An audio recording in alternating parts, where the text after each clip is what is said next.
Hello, bachcho, let's see the question.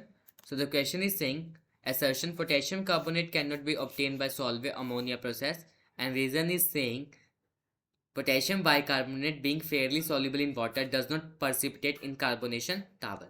Basically हमें यहाँ पे असर्शन बोल रहा है कि जो पोटेशियम कार्बोनेट है वो हम प्रिपेयर नहीं कर सकते सॉल्वे अमोनिया प्रोसेस के time.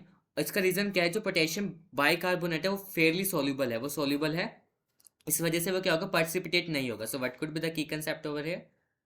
So the key concept over here is Solvay ammonia process. अगर हम बात करें सॉल्वे अमोनिया प्रोसेस में, सो बेसिकली इसमें हम क्या करते हैं, यूज़ क्या करते हैं, जैसे यहाँ पे पोटेशियम कार्बोनेट है, ये किसके लिए होता है? It is for the sodium bicarbonate Na2CO3।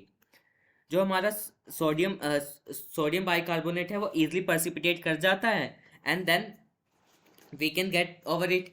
But यही चीज़ है अगर पोटेशियम कार्बोनेट के लिए करें, हम नहीं ऑब्टेन कर सकते। अब इसका रीज़न क्यों है कि जो हमारा पोटेशियम कार्बोनेट है, it is potassium carbonate potassium carbonate is soluble in water. इसकी वजह से क्या होगा, जब भी अगर हम इसको पर्सिपिटेट करवाने के चाहेंगे KCl के थ्रू या फिर अमोनियम बाइकार्बोनेट के through, it will not precipitate because it is soluble in water. So potassium carbonate can not be obtain by Solvay ammonia process, ये सही है।